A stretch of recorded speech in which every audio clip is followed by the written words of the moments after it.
They said humanity's flame had gone out, that Earth was dust, our cities forgotten, our names erased from the archives of the civilized stars.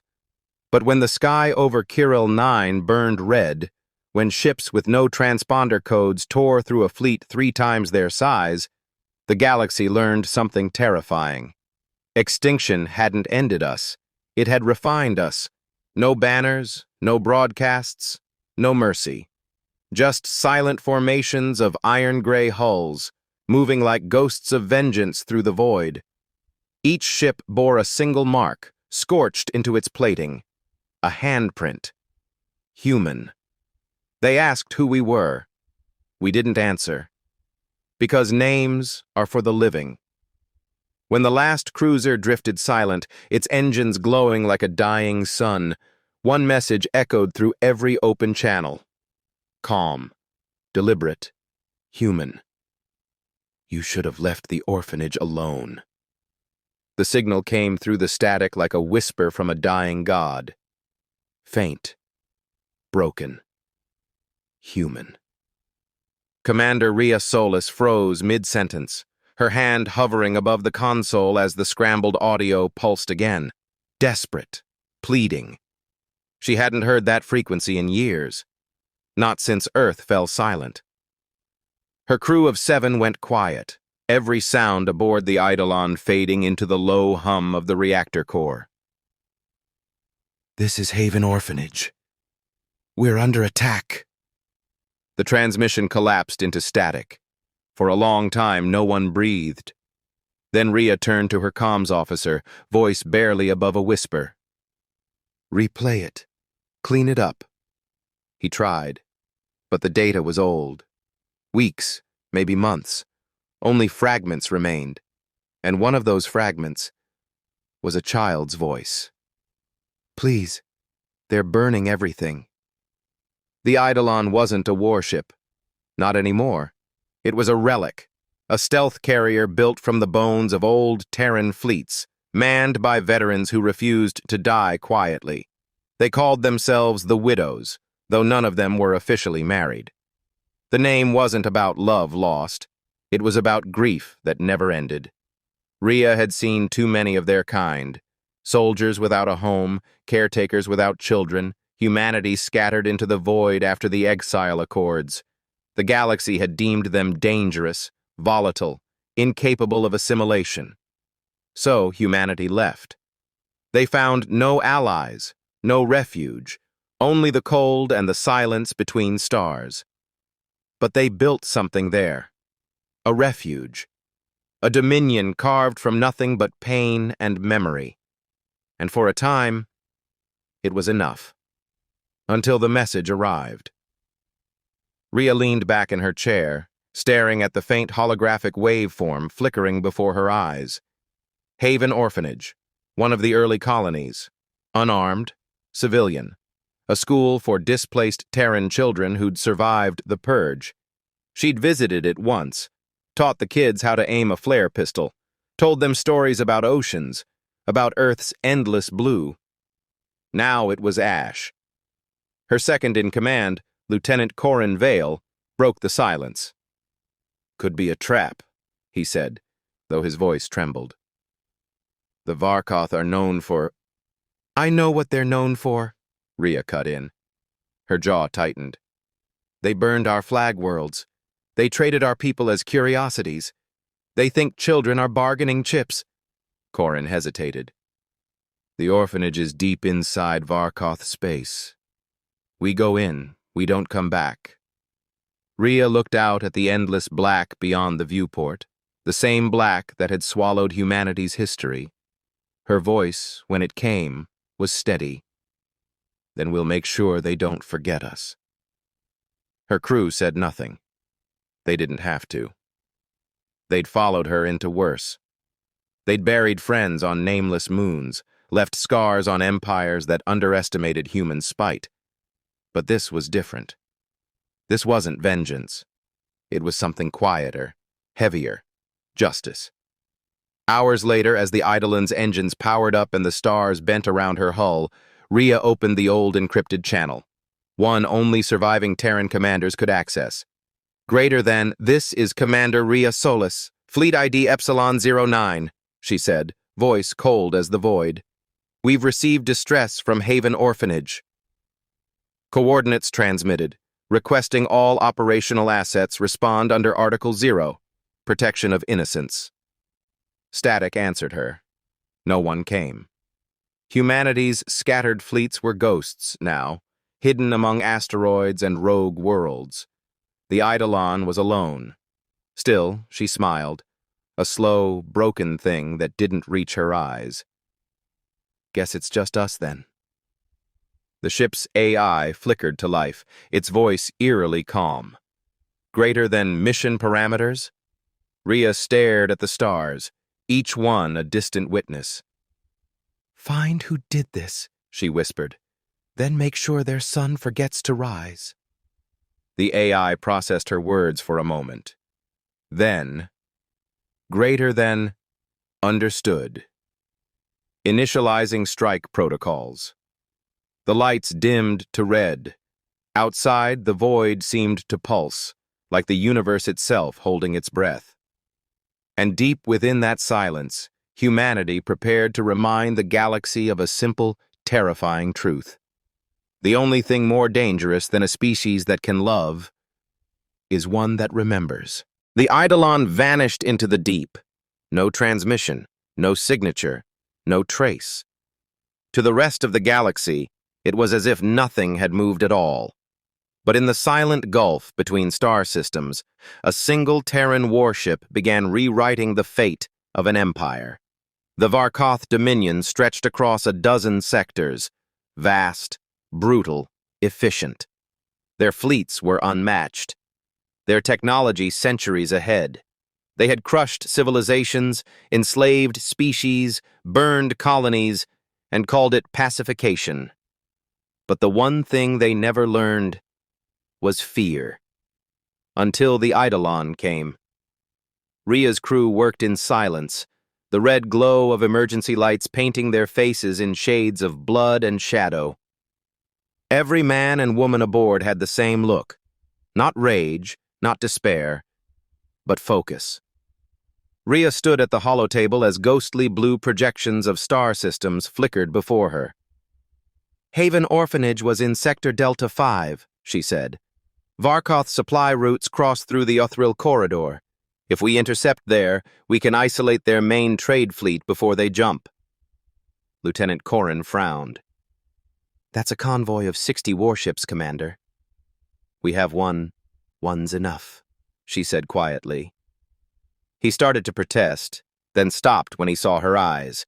The same eyes she'd had back during the siege of Tethra, when she'd taken down an entire orbital command using a decommissioned mining rig. Humanity didn't win by strength. It won by not accepting defeat as final. AI, Rhea said, prepare phantom signatures. Make them think we're a fleet. Acknowledged, came the calm synthetic voice. Deploying decoy array. Across the void, a swarm of shimmering echoes flickered into being. False Terran vessels broadcasting ghostly drive signatures. The Varkoth would see dozens of ships converging on their sector. A phantom fleet. The comms lit up as the first Varkoth patrol pinged them. Unknown vessels. Identify immediately or face annihilation. Rhea smiled faintly. Patch them through, she said. Static. Then a deep, guttural growl filled the command deck.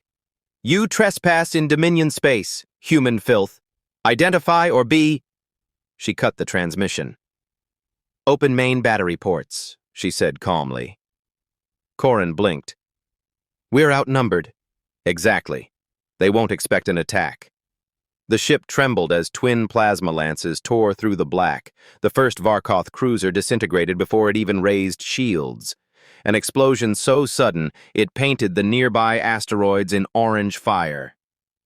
Contact! Multiple bogies incoming.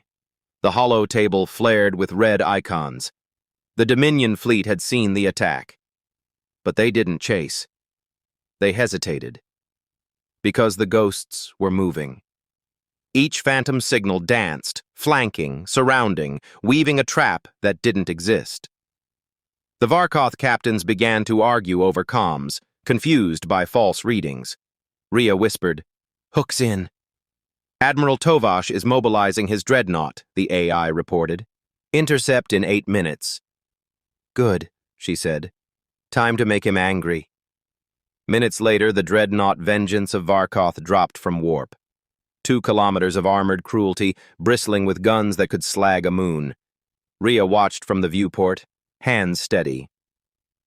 "That's the one that attacked Haven," she said. "How do you know?"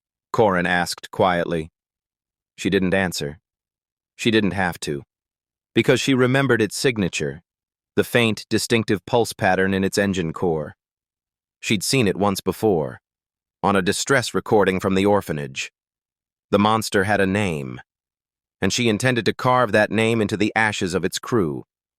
The dreadnought's sensors locked onto the Eidolon. Single Terran vessel detected. Power level. Minimal. No fleet signatures confirmed. The Varkoth admiral snarled. "One ship? They dare mock us?" His officers laughed until the phantom fleet began closing in. Ghost signatures surrounded them, blinking in and out of existence, weapons charging on non-existent ships. "Admiral, they've jammed our targeting matrix. How many vessels?" "Impossible to confirm. Reading 47. The admiral hesitated, and that single hesitation was all Rhea needed. "Greater than fire pattern Sigma 7, she ordered. The Eidolon shifted position with inhuman precision, its magnetic anchors releasing in silence as the ship flipped in place, belly first toward the dreadnought. It fired. 2 torpedoes, small, slow, barely noticeable, drifted through the field of sensor noise. The Varkoth dismissed them as debris, until the first detonated. A pulse wave of compressed plasma ripped through their sensor grid, blinding their systems. The second torpedo hit 3 seconds later, not the hull, but the ship's shield projector. The dreadnought's defenses collapsed. Then Rhea whispered, "Now." The Eidolon bled out its reserves. Engines roared, railguns screamed, and 6 hypervelocity rounds struck the Varkoth dreadnought amidships. Armor peeled away like tin under a welder's torch. Explosions blossomed along its length, blue, white, then gold. The Dominion's pride, the same vessel that had incinerated a school, began to break apart. "Admiral Tovash's flagship! Critical!" Secondary explosions detected. Rhea exhaled. "Transmit," she said. Corin hesitated. "Are you sure?" She nodded once. He keyed the comms. "To the Varkoth Dominion," he read aloud. "This is humanity's answer. You burned our children. We burn your throne." The message repeated across every open frequency in Dominion space. The galaxy heard it, but the Varkoth weren't beaten yet. "Multiple warp signatures inbound," the AI warned. "Fleet reinforcements arriving, over 200 ships." The Eidolon was running hot, its stealth field destabilizing, reactors overheating. Corin turned. "We can't fight that many." Rhea smiled grimly. "We're not going to." She tapped a command into the console. "AI, execute protocol Black Sun. Warning. Activation will consume all remaining energy reserves. Confirm?" "Confirmed." A silent countdown began on the holoscreen. 30 seconds. Outside, the Eidolon's hull unfolded like a blooming flower of iron. Panels rotated, exposing a single shimmering core, the remains of an experimental solar reactor bomb long forbidden under Terran law. The Varkoth armada surged forward, hundreds of ships converging on a single dying human vessel. 20 seconds. Rhea closed her eyes. In her mind, she saw Haven again, the orphanage garden, the laughter, the small hands clutching at her sleeve as she told stories of Earth's skies. 10 seconds. Corin whispered, "Rhea?" She opened her eyes, calm. Steady. Not yet. 5. The first Varkoth cruiser locked weapons. Target acquired. Fire! 1,000 energy bolts cut through the void, and that's when the Eidolon disappeared. No explosion, no wreckage, just light. A silent bloom of golden white that consumed the sensors of every ship within range. For a moment, it looked like a sunrise. Then the sun screamed. The blast tore through the fleet, a chain reaction feeding on its own energy. Ships vanished in ripples of cascading plasma, armor vaporizing, hulls imploding. The Varkoth formation disintegrated in seconds, and where once stood a proud Dominion fleet.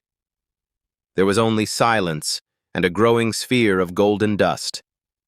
When the light faded, only debris remained. The Eidolon reappeared at the edge of the wreck field, barely functional. Engines flickering, hull cracked open like a wound. Corin stumbled to his feet. "We're alive?" Rhea didn't answer. She was staring at the wreckage, eyes distant, haunted. "Greater than core detonation successful," the AI said. "Varkoth fleet destroyed. Estimated casualties, 93%. Rhea exhaled. "Transmit to all channels." "Greater than message?" She looked out into the burning void. "Tell them. This was mercy." The transmission spread like wildfire. Across the galaxy, every government, every fleet, every trading hub, all watched the footage of a single Terran vessel annihilating an armada. The Varkoth Dominion went silent. Their homeworld fleets recalled. Their colonies panicked. The galaxy whispered the same question over and over. Who were these humans that refused to die? And where had they been hiding all this time? The Eidolon limped toward a dying sun, its reactors nearly gone. Rhea stood at the viewport, face lit by orange fire. She'd won, but victory didn't feel like triumph. It felt like loss that finally found a voice, and she wasn't done. "Greater than commander," the AI said softly. "Incoming signal. Unidentified Terran encryption. Source, unknown." Rhea turned, heart thudding. "Play it." Static. Then a man's voice, deep, familiar, greater than, "To all surviving human vessels. The Dominion is broken. It's time we come home." The stars over Varkoth Prime burned crimson that night. Their once mighty fleets were gone, their colonies silenced, their borders collapsing under the weight of their own terror. Across the galaxy, the message of the Eidolon had echoed. Humanity has returned. But the war wasn't over. Not yet. The Eidolon drifted in orbit above the Dominion's capital world, its hull scarred and glowing faintly with residual energy from the Black Sun detonation. Systems were failing. Air was thin. Reactor output, 7%. Yet still, it came. The command deck was dark, except for the amber light of the dying star beyond the viewport. Rhea Solis stood in the center, helmet tucked under her arm, her eyes locked on the world below. It wasn't vengeance that kept her upright now. It was the memory of children's laughter echoing across corridors of flame. And the voice, that man's voice, still haunting her comms. "It's time we come home." She didn't know who he was, but his words carried the weight of something older than revenge. Maybe hope. The Varkoth defense grid activated. Thousands of railgun platforms aligned in unison, painting the Eidolon in targeting reticles. A cold, guttural voice came through comms. "Greater than, this is Admiral Korath, acting regent of the Dominion. Identify yourself." Rhea exhaled slowly. "Commander Rhea Solis." Terran Union static crackled, then laughter, harsh, broken. "Greater than union? You have no union. You are ghosts, scavengers clinging to forgotten myths." Rhea tilted her head. "And yet, Here I am, in orbit over your capital. If you fire on this world, Korath said, you'll kill billions. We will make you a god of ashes, but a god alone. Her crew watched her, waiting. Corin's voice was a whisper. Commander, your orders. Rhea looked at him, at the faces that had followed her through hell, and saw what the galaxy had never understood. Humanity didn't need gods, it had people, and that was enough. AI, she said softly, calculate orbital drop trajectory. Arm the final payload greater than confirmed. Warning, activation will result in mutual destruction. I know. Corin's eyes widened. Rhea, you can't... Do you hear them, Corin? She said, voice shaking. All those voices in the static? Every child, every family we lost? They're still out there, waiting for someone to answer. He took a step forward. And what happens when the answer kills us too? Rhea hesitated. The silence between them was heavier than gravity. Then the AI interrupted. Greater than incoming transmission, encrypted, Terran code, patch it through. The holoscreen flickered, static, then an image. A man in a dark uniform, eyes like cold steel. Behind him, hundreds of Terran ships, sleek, angular, unmistakably human. Greater than Commander Solus, the man said. This is Fleet Admiral Kane of the new Terran Dominion. You've done enough. Stand down. You're not alone anymore. Her breath caught. Admiral, Dominion? Greater than we rebuilt, he said simply. In the dark. In the silence. While they hunted us, we forged what they feared most. Unity. She stared at the screen. For years, she'd believed humanity was fractured, scattered remnants of a dead race. But the sight of that fleet, thousands strong, blotting out the stars, it broke something inside her. And in its place, something new bloomed. Hope. The Varkoth Admiral's voice returned, panicked now. Multiple Terran signatures detected. Thousands of ships. Where did you... How? Admiral Kane's face hardened. Greater than... You burned an orphanage, he said coldly. You erased the innocent. Today, the galaxy learns what that costs. The Terran fleet ignited their drives in unison, forming a burning halo around Varkoth Prime. Rhea turned to her crew, eyes shining in the half-light. We started this fire. Let's help them finish it. Acknowledged, the AI said. Targeting grid aligned. The Eidolon's battered hull came alive, the last of its power surging into weapons older than memory. Outside, the void shimmered with the glow of Terran dreadnoughts, ships born of desperation, perfected in exile. They moved like predators reclaiming ancient ground. The Varkoth fired first. Planetary cannons lanced through the void, carving through the darkness. But humanity's ships didn't flinch.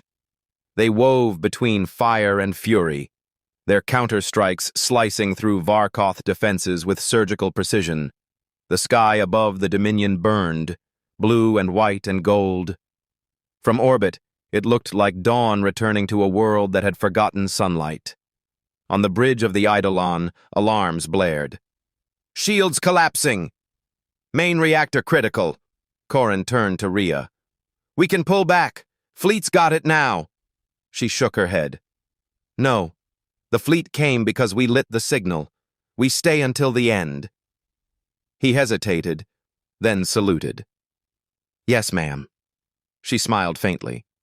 Corin, it's been an honor. The Eidolon dove into the atmosphere, engines screaming as plasma licked across its wounded hull. Below, the capital's defense towers opened fire.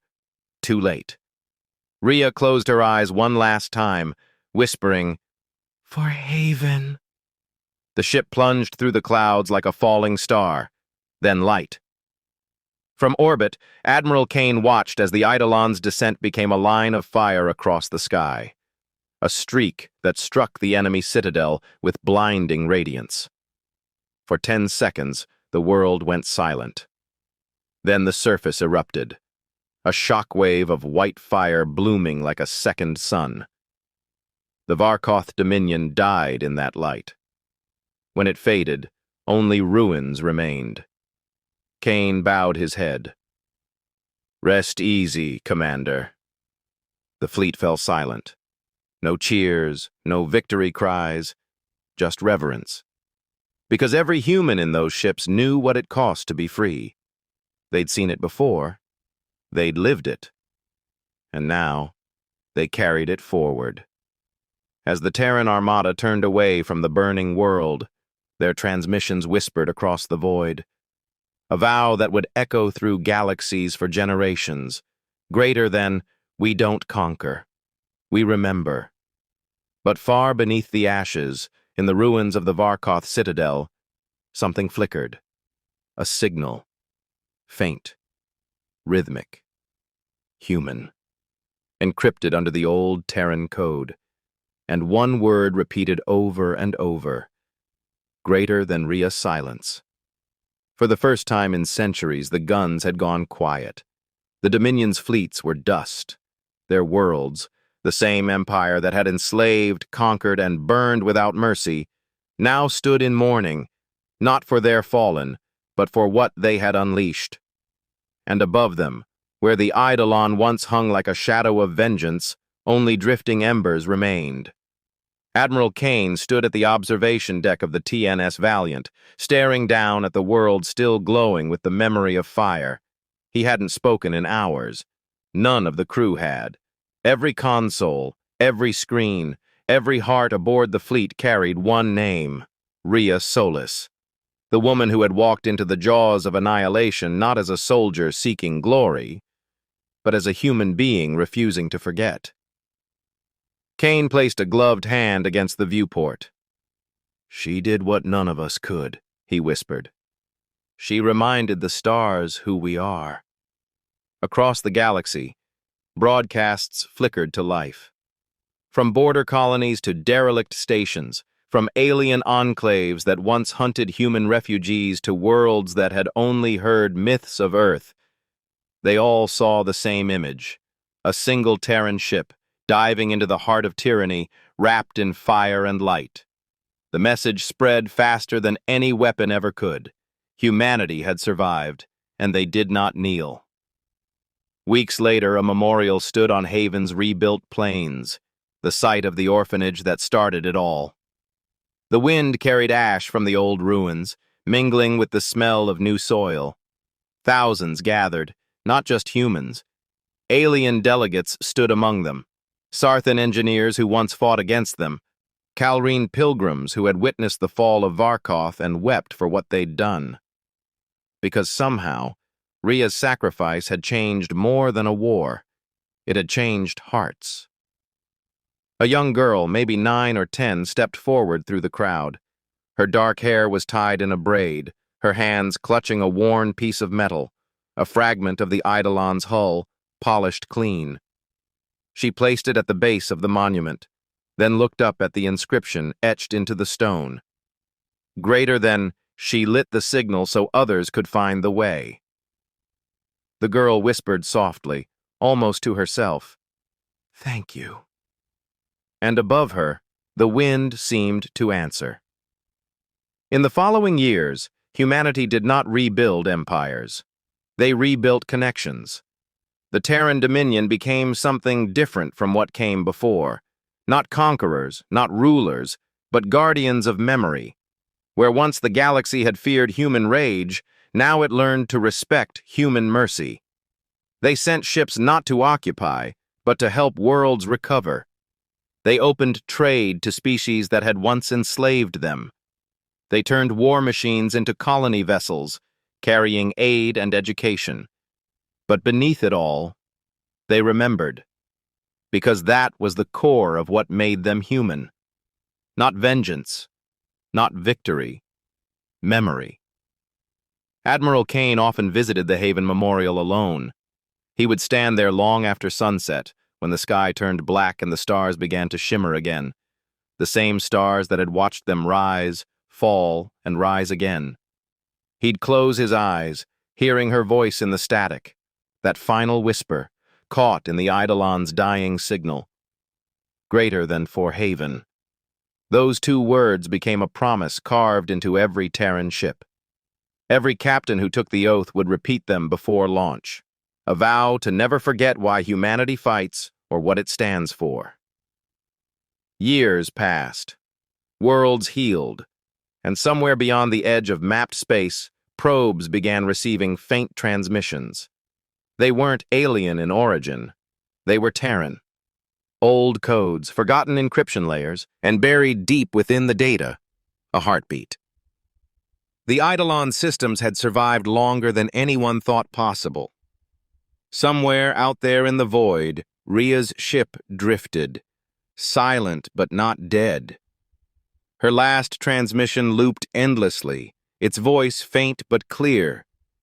Greater than, if anyone hears this, tell them we made it home. In time, children across the colonies would grow up learning her name, not as a warrior, but as a symbol. Schools taught that humanity's greatest power wasn't its weapons, its ships, or its strategy. It was the stubborn, unrelenting belief that even in the coldest dark, someone would light a signal for others to follow. And so, under a sky scattered with old stars and new beginnings, the Terran Dominion launched one final vessel, sleek, white, and unarmed. Its mission, to seek the remnants of the Eidolon and bring its message to the edge of the known universe. As the ship departed, its engines flared like dawn rising over black water. Admiral Kane's voice echoed through the fleet-wide comms, calm and steady. Greater than, to any who listen beyond the stars, know this: humanity does not fade. We endure. We rebuild. And when the dark comes again, we will light the way. The galaxy would remember that broadcast, not for its threat, but for its truth. Because in the end, it wasn't the weapons that made humanity feared. It was their hope, their courage to rise again, their defiance against oblivion. Long after the fires burned out, the stars carried their legacy in silence. A quiet, human whisper crossing the void. Greater than, we are still here.